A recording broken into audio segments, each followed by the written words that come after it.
안녕하세요. 이번에 소개해드릴 책은 존 비비어의 친밀감이라는 책입니다.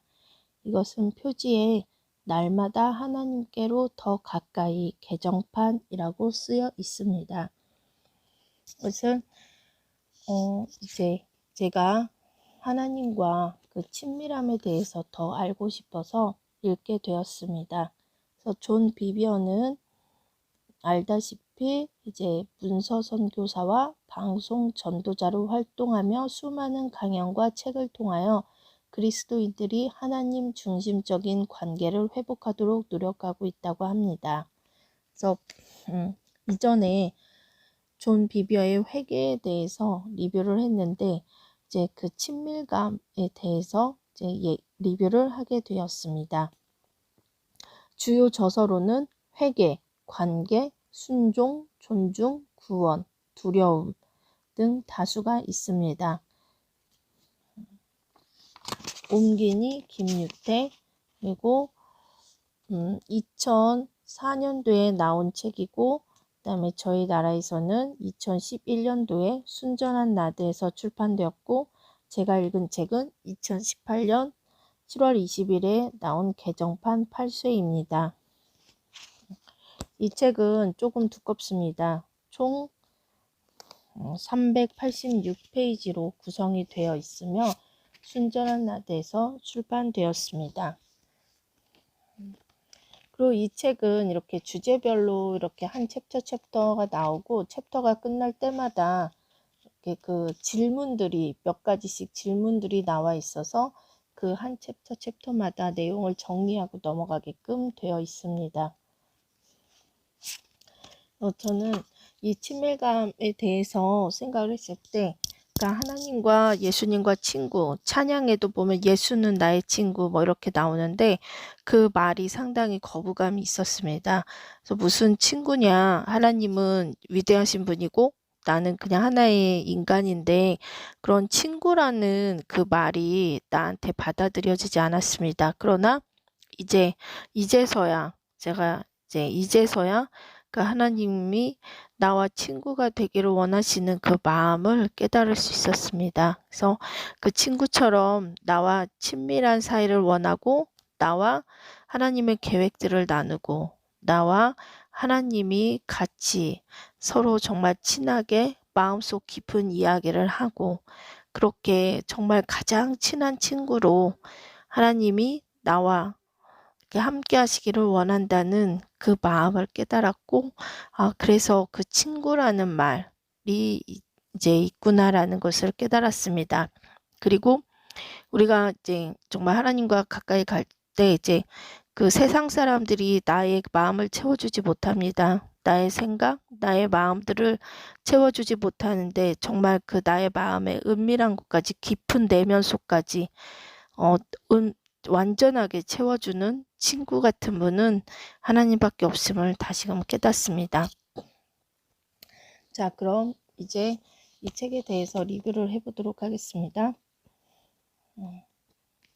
목차는 먼저 1장 인생 최고의 초대, 2장 하나님이 추구하시는 바, 3장 영적인 갈급함을 지키라, 4장 그분의 현존을 간절히 바람, 5장 휘장 저 뒤편에, 6장 하나님의 친구들, 7장 진정한 친밀함을 방해하는 요소는, 8장 진정한 예배, 9장 하나님이 동거하는 사람, 10장 성령님과의 친밀함, 11장 성령을 주시리라는 약속, 12장 친밀함의 언어, 13장 믿음의 온전한 확신, 14장 인간과 매우 친하게 지내고 싶어 하시는 하나님으로 구성이 되어 있습니다.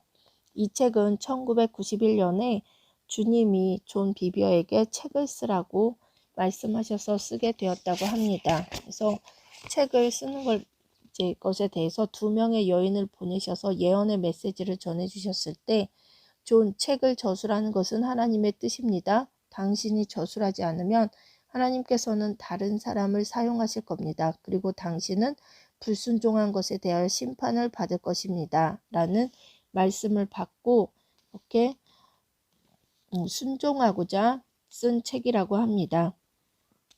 그리고 개인적으로 존 비비어는 첫 책을 출간한 후에 출판을 위한 목적으로 책을 저술하지는 않겠다고 하나님과 개인적인 약속을 하고 그 후에 이제 하나님이 말씀하실 때만 계속 제 책을 펴내고 있다고 합니다.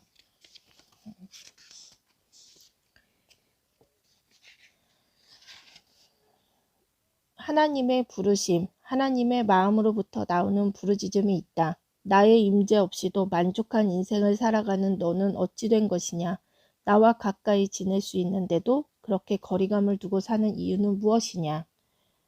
야고보서에 인생 최대의 초대글이 적혀 있다. 하나님을 가까이 하라. 그리하면 너희를 가까이 하시리라. 야고보서 4장 8절. 오늘날 교회에서는 죄의 용서와 영원한 생명을 얻음에 대해서는 강조하지만 하나님과 친밀하게 사귀는 것에 대해서는 크게 강조하지 않는 것을 볼 수 있다. 그래서 하나님으로부터 오는 물질적인 복, 삶의 형통, 부유함, 성공에는 관심이 있으면서도 하나님과 친밀하게 사귀는 것에는 큰 관심이 없는 듯하다. 신자들의 그런 태도는 비극이다 라고 말하고 있습니다. 기도는 독백이냐 대화냐 이렇게 물었을 때 이제 성령님이 물었을 때 존 비비어가 저자가 기도는 쌍방간의 대화입니다 라고 했을 때 성령님은 이렇게 대꾸하셨다. 쉬지 말고 기도하라는 뜻은 하나님이 너와 끊임없이 대화를 나누고 싶어 하신다는 뜻이란다 라고 깨우쳐 주셨다고 합니다. 저도 이것이 정말 놀라웠어요. 그러니까 우리 보고 막 열심히 막 기도만 막 주구장창 막 하라는 게 아니라 하나님과 끊임없이 대화를 하는 것이다 라는 것을 깨우쳐 주셨습니다. 그리고 하나님과의 관계에서 인간이 항상 수동적인 것만은 아닙니다. 하나님은 자발적으로 하나님 앞으로 가까이 나아오는 사람을 찾고 계십니다. 하나님은 억지로 마지못해 나오는 신자 또는 상황이 나빠져서 하나님 앞에 구걸하러 나오는 신자가 아니라 오직 하나님을 너무나 사랑하기에 그분과 사귀고 싶어 가까이 다가오는 신자를 원하십니다 라고 말하고 있습니다. 그래서 세상적인 일에 푹 빠져 있는 사람은 영적인 일에 무관심하게 되어 있다. 왜냐하면 온 신경이 세상 일에 집중되어 있어서 그 영혼에 뭔가를 더 집어넣을 여지가 남아있지 않기 때문이다 라고 말하고 있습니다. 그렇죠? 그리고 우리 시대의 문제는 너무 많이 공부한다는 것일지도 모른다. 일도 많이 하고 공부도 많이 하지만 참된 쉼이 없다. 그러므로 하나님을 갈망하는 것을 막아서는 첫 번째 방해물은 바쁜 스케줄이다. 영적인 도둑이 따로 있는 게 아니라 바쁘다 바빠 하는 바로 그 심정이 도둑이다. 많은 신실한 기독교인들이 바로 이 덫에 걸려들고 있다. 끊임없는 사업에 사업만 더하는 교회도 역시 이런 바쁨의 악령에 미혹된 경우이다. 라고 말하고 있습니다. 그러니까 저도 이것은 최근에 느꼈는데 사람들이 계속 공부를 졸업을 하고 또 계속하고 이렇게 하는데 하나님의 특별한 계획하심이 있는 경우가 아니고서는 계속 그렇게 공부를 하면서 시간 낭비를 하는 것도 인생 낭비를 하는 것도 사단이 주는 함정이겠구나라는 생각을 했었는데 존 비비어도 이렇게 여기에서 정확하게 말씀을 하고 있어서 깜짝 놀랐습니다. 그리고 정말 맞는 말씀인 것 같습니다. 그리고 처음에 이제 그 주님과 친밀한 교제를 나누는 시간을 자꾸만 없애버리고 바쁜 생활로 대치하면 처음에는 말씀에 대한 관심이 축소되고 다음에는 기도에 대한 열망이 쇠미해지고 그리고 간헐적으로 기도하다가 보면 성경을 읽어도 별다른 감동이 오질 않는다. 그러면 성경을 통한 지혜, 통찰력, 하나님의 인도 등을 받지 못하게 된다. 즉 영적인 생기를 잃어버리게 된다고 말하고 있습니다. 그래서 이런 때 이 저자는 아예 하루나 이틀 시간을 떼어놓고 편안한 마음으로 오직 성경 읽기와 기도에만 집중한다고 합니다. 그러다 보면 심령의 만족이 오고 하나님과의 친밀감이 다시 회복된다고 합니다. 그리고 하나님께서 말씀하시기를 이 세상에서 가장 값이 있는 것은 다이아몬드 같은 돌멩이가 아니라 인간의 마음이라고 합니다. 그런데 신자들은 자신의 마음을 아무렇게나 내팽개치는 경향이 있다. 신자들은 세상 사람들로부터 재물과 명예를 지키려는 그 철저함과 지독함을 배울 필요가 있다고 말하고 있습니다. 그리고 이제 그 하나님의 임재를 저자가 이제 집회에서 많이 느끼는데, 어떤 집회에 갔을 때 정말 충격적인 이야기가 나왔어요. 그래서 그 하나님의 임재가 이렇게 강하게 내릴 때 사람들이 갑자기 거룩한 폭소를 터뜨렸대요. 근데 저자는 반대로 성령의 근심하심을 느꼈고 성령님이 그 자리를 떠나가 버리신 것을 느꼈다고 합니다. 그래도 그것을 모른 군중들은 계속 웃고 떠들며 큰 소리로 찬양하며 열광했다고 합니다. 그래서 청중들을 진정시키고 나중에 알게 되었는데, 몇 달 전에 복음주의 부흥사가 집회를 할 때 영적으로 체험한 것은 참석자들이 그대로 흉내내고 있었다고 합니다. 그 부흥사는 소위 거룩한 웃음이라는 운동을 하는 사람이었다고 합니다. 그래서 거룩한 웃음도 좋지만, 그러니까 그 거룩한 웃음이 없으면 하나님의 임재도 없다라는 그런 잘못된 전제를 가지고 출발했기 때문에 이 집회 때 그 성령님이 떠나갔다고 합니다. 그래서 하나님의 임재를 구하다 보면 영적으로 놀라운 체험을 하지만 하나님을 추구해야지 하나님의 현실을 추구해서는 안 된다. 왜냐하면 하나님과의 인격적인 만남이 없는 표징의 체험은 아무런 영적인 유익을 주지 못한다. 하나님의 현실을 맞바꾸지 말라고 말하고 있습니다. 그리고 하나님은 새로운 것을 계획하고 전혀 다른 것으로 자신을 나타내려 하시는데, 그 청중은 과거의 체험에만 매달려서 이제 하나님이 이렇게 이끄는 그 체험을 하지 못했다고 해요. 하나님은 그 체험의 종류를 계속 바꾸신다. 영적인 체험으로 잠시 흥분이 되기는 하지만 참된 영혼의 만족은 얻지 못한다. 영혼의 깊은 갈망은 현실만으로 채워질 성질의 것이 아니다. 그러나 하나님과의 친밀한 관계로 들어가면 영혼에는 만족이 찾아온다 라고 말하고 있습니다. 많은 신자들이 그저 막연히 자신이 하나님을 믿는다는 사실에 만족해하고 교회에 소속되어 있다는 사실에 안주하고 있다. 그들은 하나님과의 상호작용에는 큰 관심이 없는 듯하다. 단지 구원받았다는 사실에 집착한 나머지 하나님에 대해서는 아예 안중에도 없다. 그들은 예수를 믿으면 천당 간다는 사실 하나만 알지 지금 현재 살아계시는 예수님과의 교제에 대해서는 모른다. 구원받는다는 것은 하나님과 일생 동안 동행하는 생생한 경험으로 인간과 지속적인 관계를 가지시기를 갈망하시는 하나님의 열정에 부응하는 것이다 라고 말하고 있습니다. 그래서 또 보면 하나님과의 친밀한 관계로 들어가기 전에 반드시 다루어야 할 주제는 거룩한 두려움이라고 합니다. 그래서 여기에서 보면 성경에서 두려워함은 곧 경외함이다. 하나님에 대한 경외가 없는 곳에는 하나님의 임재도 없다. 예배의 찬양이 아무리 아름답고 설교가 멋진 미사여구의 달변으로 전달되었다 하더라도 하나님에 대한 진심과 경외가 없는 곳에는 하나님이 실제하지 않으신다. 지난 몇 년간 저자는 수백 명 내지 수천 명의 신자들이 모이는 집회에 참석하였다. 그러나 슬프게도 하나님의 임재가 없는 경우가 많았다. 그 이유가 무엇이었을까? 그것은 군중 가운데 하나님을 참으로 경외함이 없었기 때문이다. 그러니까 이게 정말 충격적이었어요. 그러니까 정말 집회에 수백 명, 수천 명이 있는 집회에서 하나님의 임재가 없었다는 거죠.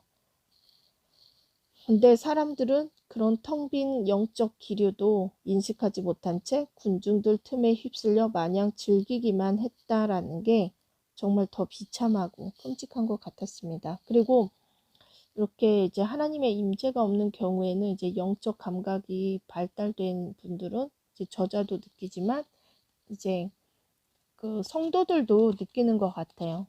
이제 그러면서 이제 점점 영적 감각이 발달할수록 그런 기류도 같이 느낄 수 있게 되는 것 같습니다. 근데 이런 하나님의 임재가 없었던 그 집회가 너무 안타까운 마음이 들었습니다. 그리고 하나님을 경외함이 여기에서 이제 그 하나님을 경외함에 대해서 아론의 두 아들의 이야기가 나오는데 하나님을 경외함이 부재한 관계로 그 두 아들은 경솔한 행동을 했고 그 결과 하나님께 불순종하기에 이르렀다. 그러므로 불순종의 근원은 하나님을 경외하지 않는 마음이라는 것을 알 수 있다.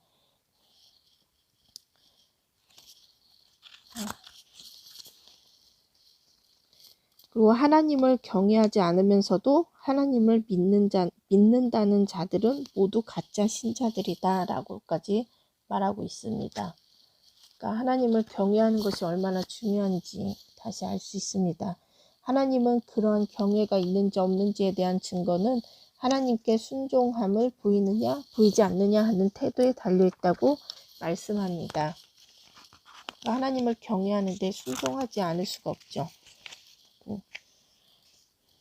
여기에서 보면 하나님과의 친분 관계는 오직 그를 경외하는 자에게만 보류되어 있으며 오직 그들에게만 하나님은 언약의 비밀들을 털어놓으신다라고 말씀을 하고 있습니다. 그러니까 하나님과 친밀해지기 위해서는 먼저 거룩한 경외함이 있어야 된다고 하는 것입니다. 하나님을 경외한다는 것은 하나님이 사랑하시는 것을 사랑하고 하나님이 미워하시는 것을 미워하는 삶이다라고 말합니다. 자신이 하나님을 믿는다고 말하는 사람들이 하나님을 아는 수준은 마치 유명한 운동선수에 관하여 그의 팬이 아는 정도일 뿐이다. 즉 어디서 남들이 하는 말을 들어서 아는 것뿐이지 실제로 인격적인 접촉을 통해 아는 것이 아니라는 것이다. 그런 명목상의 기독교인들을 보면 나의 마음은 찢어지듯이 아프다. 그들에게는 하나님을 갈망함보다는 자신의 쾌락, 자신의 주장, 자신의 스케줄이 더 중요하다. 하나님과 친밀한 관계로 들어가고자 하는 모든 사람은 하나님은 거룩한 분이시고 업신여김을 받지 않으시는 분이라는 것을 분명히 기억해야 한다. 하나님은 우리들과 친밀한 관계를 맺기 위해 엄청난 대가를 치른 분이시다. 그 예수님을 믿는다면 어떻게 우리가 하나님과 친구가 되지 않고 세상과 친구가 될 수 있겠는가? 라고 묻습니다. 예수님은 그가 인간을 사랑한 만큼 하나님을 사랑하는 사람들과 사귐을 가지기 위해 이 땅에 오셨다. 예수님이 우리를 사랑하시는 만큼 우리도 예수님을 사랑하는 것이다. 그로 인해 진실한 사랑의 친분관계가 성립된다. 너희는 내가 명하는 대로 행하면 곧 나의 친구라. 주님을 경외함은 하나님과의 친밀감으로 들어가는 열쇠이며 생명의 샘이라고 알려주고 있습니다. 그리고 가짜 신자들은 하나님의 말씀에 순종하지 않는다. 그들의 관심은 하나님이 그들의 소원을 들어주시는 데 있기 때문이다 라고 말합니다. 그들은 교회에 다니며 주님의 이름을 부르기도 하고 주님을 믿는다고 말하기도 하고 헌금을 하기도 하지만 그 모든 것의 근본 동기는 하나님으로부터 뭔가를 뜯어내어 자신의 이득을 챙기기 위함이다. 그들은 왜 회개하지도 않고 순종하지도 않는가? 그 이유는 하나님을 경외하지 않기 때문이다. 그들이 안다는 그 하나님은 진짜 살아계신 하나님이 아니고 자신들이 만들어낸 가짜 하나님, 즉 금송아지 같은 우상이기 때문이다 라고 말하고 있습니다. 그리고 오늘날 교회에 다닌다는 사람들이 잘 모르는 부분이 바로 이 부분이다. 우리가 진정으로 원하는 것이 있고 하나님이 이미 원하시는 것을 계시하였음에도 계속 탐욕을 부린다면 그것이 하나님의 의지와 반대할 때조차도 우리에게 주실 것이다. 하나님이 아시고 계셨다 하실지라도 우리는 심판을 받게 될 것이다. 그래서 이스라엘 사람들이 왕을 원했을 때 하나님은 왕을 세우는 것이 하나님의 뜻이 아니라고 했지만 백성들이 원했기 때문에 사울이라는 왕을 세웠고 그로 인해 이제 고통을 받았습니다. 그리고 이제 그 이스라엘 백성들이 광야에서 막 고기를 달라고 막 할 때 또 그 먼지처럼 많은 고기를 막 비같이 내리고 나는 새를 바다에 모래같이 내리셨다고 하시면서 그렇게 하시면서 기적을 베푸시고 원하는 걸 허락하시면서 그들이 원하는 걸 갖자마자 바로 하나님의 심판이 떨어졌다고 합니다. 그것은 그들의 탐욕대로 보응하셨기 때문입니다. 하나님의 뜻에 위배된 어떤 것을 갈망하고 그것을 탐하더라도 하나님께서는 의외로 그것을 허락하시기도 한다. 그러나 하나님의 응답은 우리 마음속에 있는 우상 숭배에 대한 보응이다. 왜 하나님은 그렇게 하시는가? 그 궁극적인 목적은 인간의 마음을 돌리기 위해서이다.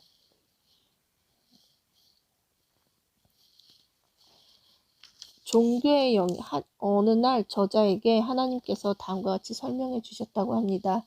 종교의 영이라는 것은 인간이 자신의 뜻을 펼치기 위해서 나의 말을 이용하는 것이다 라고 말씀해 주셨다고 합니다.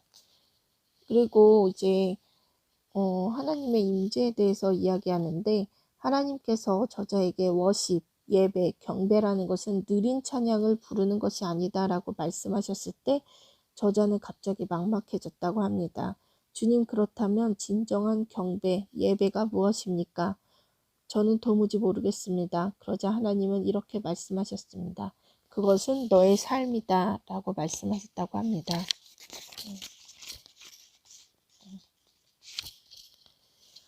이제 하나님 나라의 2대 파워에 대해 살펴보자. 그것은 겸손과 주님을 경외함이다 라고 말하면서 겸손에 대해서도 강조하고 있습니다.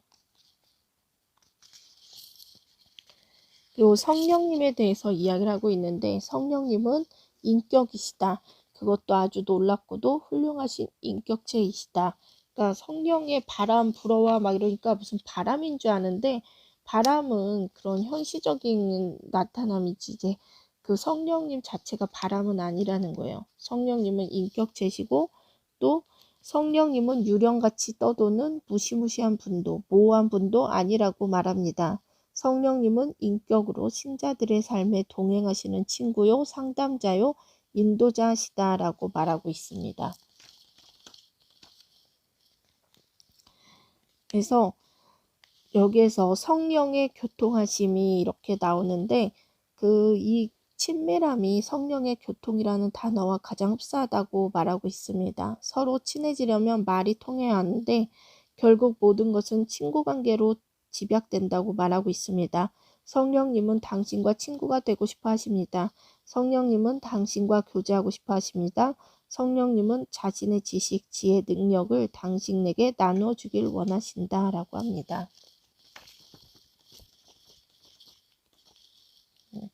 성령은 성결케 하시는 영이기에 우리를 거룩하게 하시긴 하지만 우리가 예수님의 이름으로 하나님께 특별히 구하기 전까지는 하나님의 임재로 충만하게 채우시지는 않는다고 합니다.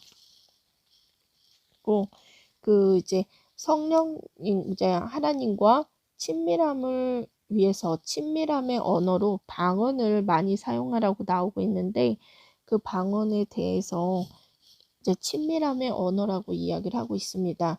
그리고 그 방언에 대해서 이제 한 사례가 나오는데 이제 아침 5시에 이제 그 어떤 자매님을 성령님이 깨워서 이제 그 방언 받은 지 얼마 안 된 그 자매를 5시에 성령님이 깨웠다고 합니다. 그리고 기도하지 않고서는 못 견딜 것 같은 그런 급박함을 마음속에 넣어주셔서 뭔가 꺼림칙해서 기도로 막 했더니 방언이 터져 나오고 방언이 점차 강해지면서 막 영적 전쟁이 일어나는 것을 느꼈대요. 그래서 도대체 누구를 위해 이렇게 중보기도를 드리는지 여쭤보았더니 생명이 위협에 처해 있는 한 노인을 위한 기도라고 말씀해 주셨다고 합니다. 그리고 방언으로 1시간을 기도한 후에야 비로소 마음의 평안을 얻게 되었다고 합니다. 근데 그 같은 방 사용하는 그 몇 분이 지난 후에 같은 방 사용하는 룸메이트에게 전화가 와서 그 친할아버지가 그날 아침 새벽 5시에 심장마비를 일으켜서 이제 돌아가실 뻔했는데 가까스로 목숨을 건졌다고 합니다. 그리고 그 할아버지가 안정을 되찾은 시간과 기도가 멈춰진 시간이 일치한다는 것이었습니다. 그리고 또 어떤 분은 이제 환상에서 중국인 남자가 무릎을 꿇고 지저분한 마룻바닥을 원형을 그리며 청소하는 모습을 보면서 기도하면서 막 일어서라 일어서라 일어서라를 막 반복해서 외쳤다고 합니다. 근데 5개월 후에 중국에 복음을 전하러 나갔던 이제 그 뉴질랜드 선교사가 그 중국 본토에서 이제 그 박해가 일어나서 고생하던 감옥에 수감되었던 중국 원주민 목회자가 이렇게 이제 혼자 넓은 마룻바닥을 원을 그리면서 감옥에서 청소할 때 어디선가 일어서라 일어서라 일어서라라는 소리가 반복해서 그 소리가 너무 강렬하고 생생해서 문 쪽으로 가봤더니 문이 교도소 철장문이 열려 있어서 계속 걸어 나가다 보니까 교도소 밖으로까지 나오고 그때 지나가던 택시가 있어서 잡아타고 믿음의 식구들이 있는 곳으로 돌아오게 되었다는 이야기를 간직했다고 합니다. 믿음이란 하나님이 하시겠다고 하시는 것을 하나님이 하실 것이라고 단순하게 믿는 것이다. 신앙체험은 진리를 확증해 주는 것일 뿐이지 진리 자체가 아니다. 성령님은 영적 진리를 가르치시는 교사이다. 그렇기에 하나님의 말씀을 있는 그대로 믿을 때 신자는 반드시 신앙체험을 하게 된다.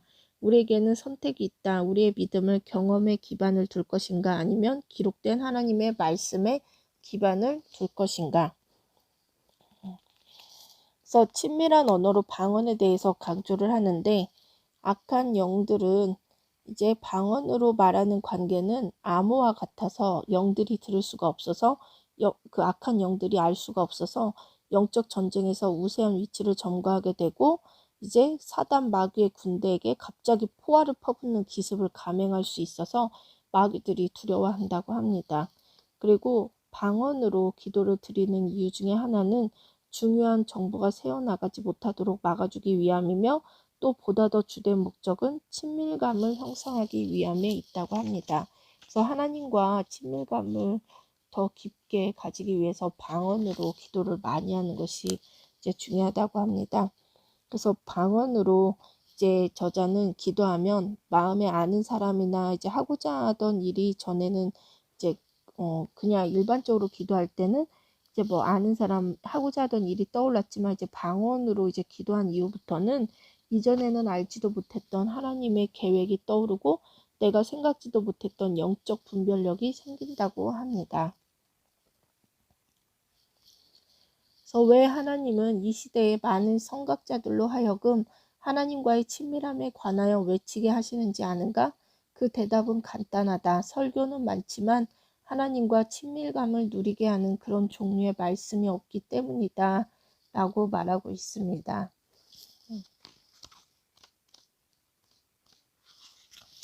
그래서 하나님과 친밀하게 될 때 하나님은 인간의 자연적인 눈으로는 볼 수 없는 하늘의 비전을 허락하신다. 그러면 성도들은 하늘 보좌에 계신 그분의 마음속에 있는 큰 계획을 알 수 있게 된다. 그리고 하나님의 계획을 아는 것 이상으로 더 복된 일은 휘장을 지나 지성소로 진입하여 거룩하신 하나님과 함께 머물며 친밀한 사귐을 가지는 것이다 라고 말하고 있습니다. 그래서 저자는 하나님과 대화하는 기발한 아이디어가 하나 있는데 그것은 기도 시간에 성경을 읽는데 특히 시편을 읽는다고 합니다. 그리고 한두 구절을 읽고 계속 되새김질을 하며 묵상하고 또 다른 성경 구절을 한두 구절 읽고 깊이 묵상하기 시작하면 하나님의 임재가 임하곤 한다고 합니다. 그러면 이제 성경을 자리에 놓고 하나님께만 집중하고 그러고 하나님의 계시를 갈망하면 주님은 저자에게 말씀하시기 시작한다고 합니다.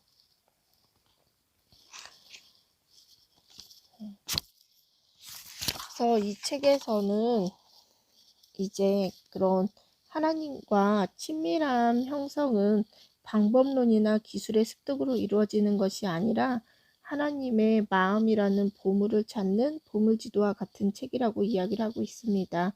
그러니까 하나님께 가까이 다가오라는 것은 하나님의 명령이고 일단 우리가 가까이 가면 하나님도 우리를 가까이 하시리라는 것은 하나님의 약속입니다.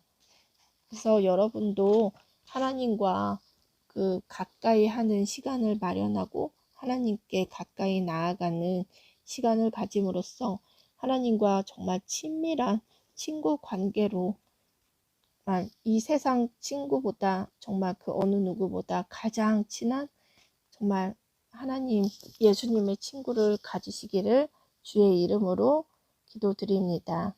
이상으로 존 비비어의 친밀감 리뷰를 마치겠습니다. 감사합니다.